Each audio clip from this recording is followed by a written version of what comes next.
with this. Wayne, every week when I do marriage seminars, I do about 30 seminars a year all over the country. They're Saturday events. Every Saturday, I have half a dozen people come by and say to me things like, we were that close to divorce. Somebody gave us your book. We read it. It made sense. We tried it. It turned our marriage around. What have you got to lose, right? Absolutely, And so, yes, and the book is just filled with these kind of stories, of course. But every week I hear that. And to me, it's so encouraging because it says to me that the book is continuing to speak to people. People are still discovering this book. After 16 years, they're just now discovering it. And that's new to them.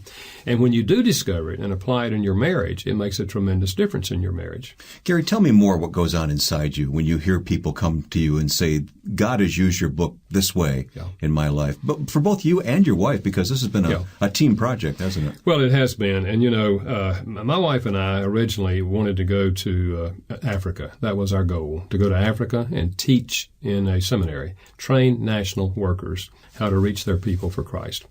And we were turned down because of my wife's health. And they said she would not survive in another country. Well, she's done well through the years. She's learned how to cope with things, and she's done well. And we were very disappointed. It was very disturbing to us.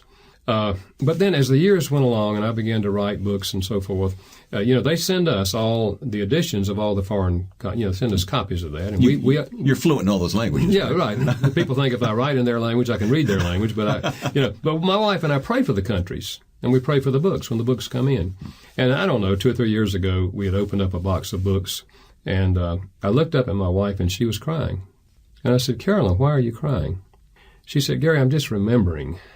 We wanted to go to the mission field, and now your books are all over the world.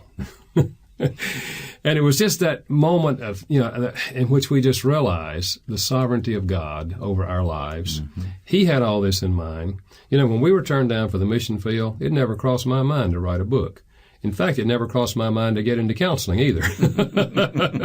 God had a better idea. God has a way of channeling our lives where He's prepared us to minister. When I went to college, I never thought about going into counseling. In fact, when I was in graduate school and seminary working on my PhD, they didn't even have a PhD in counseling in seminaries. They didn't have a master's degree in counseling in seminaries. So my counseling, I learned after I got out of school. After I got my PhD, I learned how to counsel. And so my PhD was in adult education. How do adults learn, But I got in the church and I found out people are hurting in their marriage and they want to talk about it. And so I read everything I could and learned everything I could, and all of my counseling, came out of the foxhole. Mm-hmm, mm-hmm. Very interesting.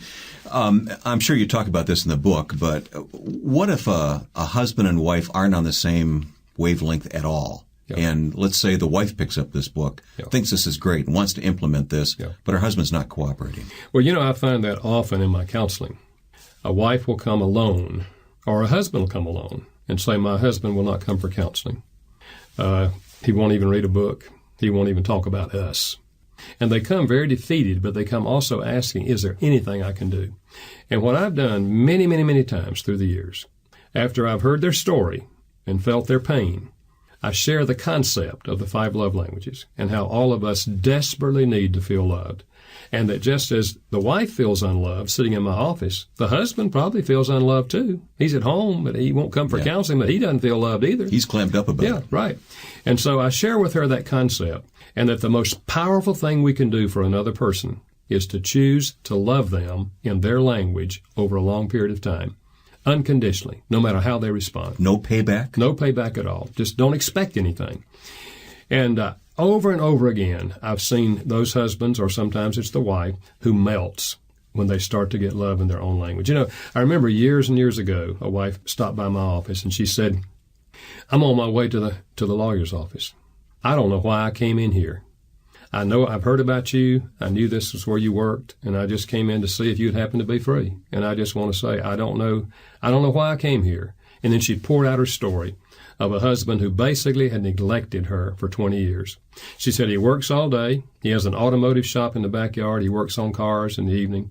One night a week, he goes out with the guys and drinks. He doesn't get drunk, but he comes home. And she said, he expects me to have his meal ready every night. He expects me to have his clothes clean. He expects me to have sex with him at least once a week. And that's all there is to it.